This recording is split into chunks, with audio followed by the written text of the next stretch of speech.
저는 아빠의 예언대로 대학원에 진학해 예술사를 전공하기는 했어요. 그러느라 타 대학으로 옮겨야 했죠. 하지만 결국은 언니도 알다시피 강남의 학원에서 사회탐구 영역을 가르치는 강사로 밥을 벌어먹기 시작했지요. 예술사와는 아무 상관도 없는 일을 하며 살아가게 되었고 아빠를 실망시켰죠. 반면 아빠의 사랑을 받지 못했던 동생은 미국에서 책도 여러 권 출간하면서 학문적 입지를 탄탄히 굳혀가고 있었어요.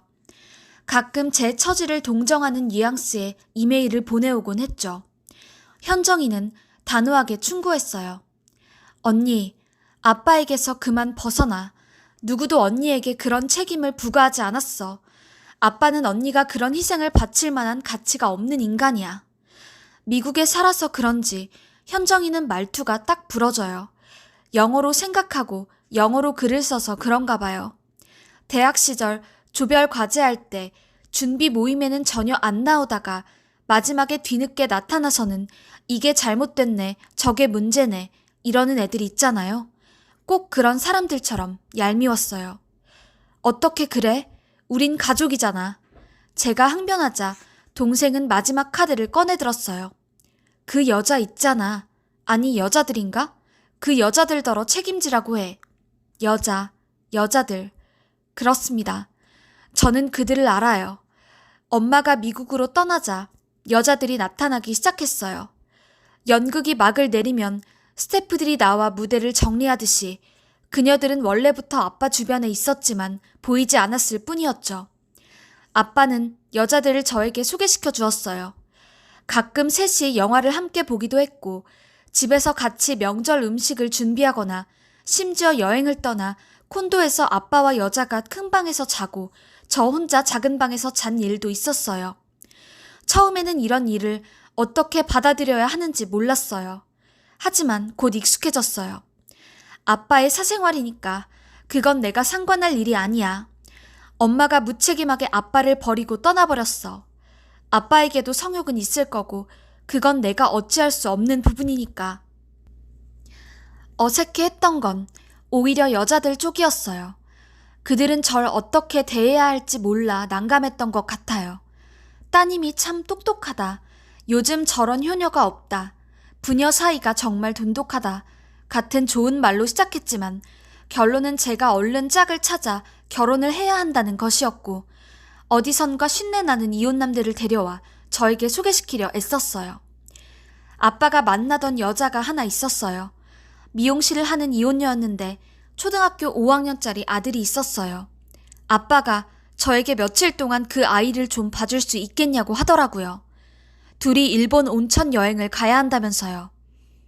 아빠의 지병인 피부병에 일본의 그 온천이 특효라는데 어떻게 딱 잘라 거절하겠어요?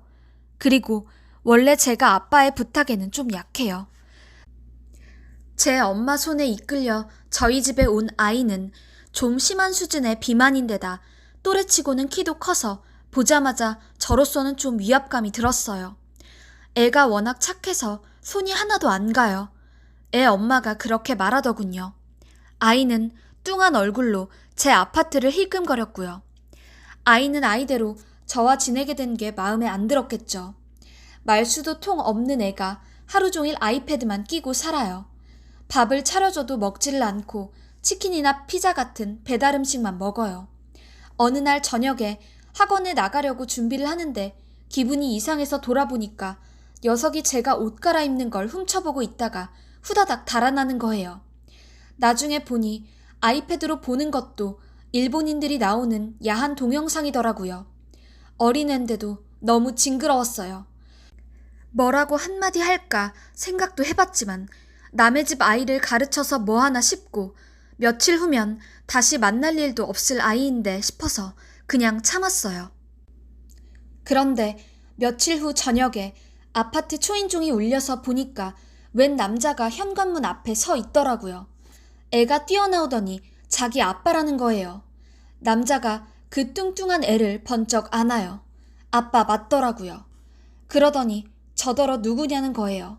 애 전화 받고 왔다면서. 애 엄마가 부탁해서 맡아주고 있다고 둘러댔더니 어떤 사이냐고 또 물어요. 할 말이 없었어요. 남자도 모르면서 묻는 눈치가 아니에요. 절 부끄럽게 만들려고 하는 수작이었죠. 제가 끝내 입을 다물고 있자 남자가 그러더군요. 박 교수 딸이죠? 이게 자식이 나서서 할 일입니까?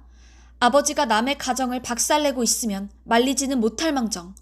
내가 학교 찾아가서 깽판 치려다가 곧 정년이라기에 참았어요. 부인과는 이혼하셨다고 들었는데요. 남자가 어이없어하며 혀를 차더군요. 아니, 부녀가 그런 얘기도 하세요? 그들이 떠난 뒤에 아이가 어질러 놓은 방을 치우다가 주저앉아 울었어요. 분하고 서러운데 그게 뭐 때문인지를 모르겠더라고요.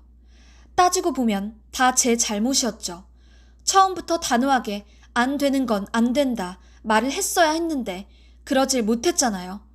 내 잘못이다 생각하니 뭔가 억울했어요.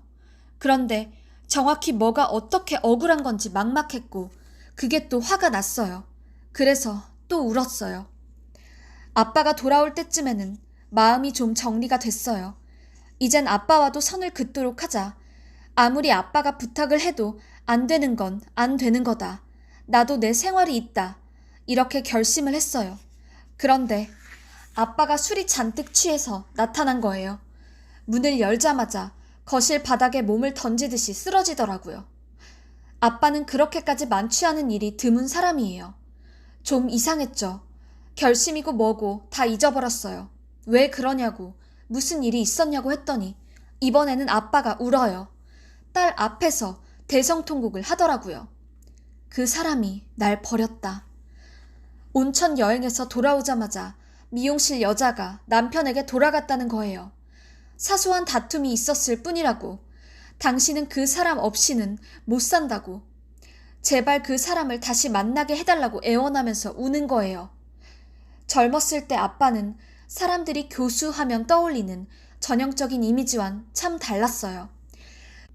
두꺼운 뿔테 안경을 끼고 연구실에 처박혀 자라목이 되도록 책만 파는 책상 물림이 아니었어요. 땀으로 번들거리는 구릿빛 팔뚝을 드러낸 채 테니스 라켓을 마치 사냥총처럼 어깨에 걸치고 교정을 걸어 다녔어요. 체육학과 교수로 생각한 사람도 꽤 있었을 정도예요. 아빠는 에너지가 넘치는 이들이들한 당신 육체에 꽤나 자신감이 있었던 것 같아요. 자식들과도 운동을 같이 하는 걸 좋아했고 그때마다 자신의 힘이나 순발력 같은 걸 자랑하곤 했거든요. 아빠는 60줄에 들어서도 대학에 갓 부임한 30대 후반의 젊은 교수처럼 살았어요. 매일 운동을 거르지 않았고 여자들에게 추파를 던졌죠. 여자들은 예전처럼 쉽게 걸려들지 않았고 그래서 무리를 해야만 했어요. 씀씀이가 커졌고 화를 잘 내게 되었고 피부과나 성형외과를 들락거리게 되었어요. 아빠가 뭘 엄청나게 잘못한 건 없어요. 아빤 그냥 살아오던 대로 살았을 뿐이에요. 한 번은 아빠의 조교였던 대학원생이 학교 윤리위원회에 아빠를 고발했어요. 당신 젊었을 때나 허용되던 농담들, 행동들, 아빠는 계속했던 거예요. 대학에서 징계를 받게 된 아빠는 배운 년들에 대한 엄청난 증오심을 품었지만 적어도 두려워하게는 되었고 하는 수 없이 이제 캠퍼스 밖으로 시선을 돌렸어요. 외국 유학까지 다녀온 나이 지긋한 교수에게 호감을 가진 중년 여성들이 없지는 않았어요. 미용실 여자도 그중 하나였을 거예요. 아빠를 겨우 제 침대에 눕히고 저는 거실 소파에 누워보지도 않는 홈쇼핑 채널을 켜놓고 밤새 생각했어요. 근데 오래 생각한다고 현명한 결론이 나오는 것은 아니더라고요. 그래, 그 여자를 아빠에게 다시 데려다 주자. 그리고 나는 아빠에게서 벗어나자. 아빠가 저렇게까지 하는 걸 보니 이번에는 진짜 인연인가 보다. 19살 겨울에 유럽의 미술관들을 찾아다니며 불멸의 아름다움을 논하던 소녀는 어디에 갔을까? 다시 그 아이를 찾아오자. 그런 생각으로 그 여자를 찾아갔던 거예요. 미용실 일이 끝날 때쯤에 가서 만났어요. 여자는 스태프들을 내보내고 제게 커피를 내주었어요. 곤혹스러운 척 했지만 승자의 미소 같은 게 입가에 어려 있었어요. 아버지가 가보라 그래요? 여자가 물었어요. 아니요. 제가 그냥 왔어요. 거짓말도 적당히 하라는 투로 여자가 피식 웃었어요. 그냥 왜 왔어요? 준비해간 말이 있었지만 하고 싶지 않았어요. 입을 꾹 다물고 커피만 마셨어요. 한 잔 더 줄까요? 여자가 커피포트를 가지고 와서 따랐어요. 저는 말없이 한 잔을 더 마셨어요. 그리고 입을 열었어요. 애가 야동을 봐요. 여자의 웃음기는 바로 사라졌어요. 뭐라고요? 애가 성적으로 조숙하다고요. 아이패드에 야동이 가득해요. 저희 집에서도 야동만 봤어요. 여자의 얼굴이 좀 붉어졌던 것 같아요. 성교육이 필요할 것 같아요. 그 얘기하러 여기까지 온 거예요? 그렇다고 했죠. 그러자 미용실 여자가 열쇠 꾸러미를 챙기며 자리에서 일어났어요. 저도 따라서 일어날 수밖에 없었어요. 문 앞에서 그 여자가 그러더군요. 난 못 배웠어요. 그래서 배운 사람들은 나한테는 없는 교양이라는 게 있는 줄 알았어요. 그게 아니라는 걸 아버님 보고 처음 알았고 오늘 또 알았네요. 아버님 잘 모시세요. 거기가 바닥이었어요. 더 내려갈 데가 없는 곳. 정신이 번쩍 들었어요. 집으로 어떻게 돌아왔는지 몰라요. 와서 울지도 않았어요. 슬픔, 서러움, 억울함, 이런 마음보다는 위기감이 들었어요. 수렁에 너무 오래 빠져 있어서 수렁인 줄도 몰랐구나 싶었어요. 지금이라도 탈출하자. 처음 학원업계에서 일하기 시작할 때만 해도 인기가 좋은 편이었어요. 족집게 강사 정도는 아니었지만 개념을 쉽게 잘 이해시키는 능력이 있다고들 하더라고요. 하지만 나이가 40에 가까워지자 수강생이 눈에 띄게 줄어들기 시작했어요. 아무래도 젊은 강사들을 좋아하잖아요. 강남 변두리에서 시작해 몇 년 후에는 대치동까지 진출했지만 점점 외곽으로 밀려나서 나중에는 신도시의 소규모 학원들을 전전했어요. 나이도 있으니 아예 학원을 하나 차려서 독립하라는 조언을 듣고 계산을 해보니 소형 아파트 전세금을 빼면 가진 자산이라고는 거의 없다시피 한 거예요. 그동안 번 돈은 다 어디로 가버린 건지 전 사실 미래를 걱정해 본 적이 없었어요. 언제나 아빠와의 일에만 매달려 있었던 것 같아요. 주말에 아빠와 영화를 보러 가기로 했는데 뭘 봐야 할까? 아빠가 저녁에 집으로 오라던데 무슨 일일까? 아빠가 건강검진을 받으러 가자고 했는데 결과가 나쁘면 어떡하지?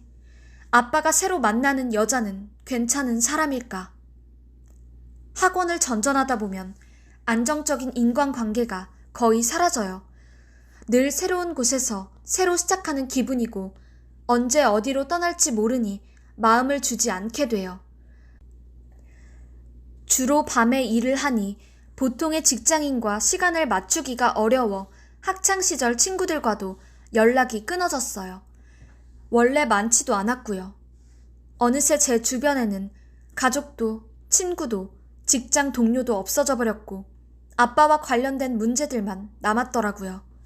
미용실 여자를 만나고 온 날 저는 신도시 아파트의 베란다에 서서 아래를 내려다봤어요. 내가 여기서 떨어져 죽는다 해도 슬퍼할 사람이 있을까? 아빠의 얼굴이 잠깐 떠올랐지만 왠지 확신은 들지 않았어요. 단지 저를 아쉬워할 거라는 생각은 했어요. 아빤 제가 없으면 안 되니까요.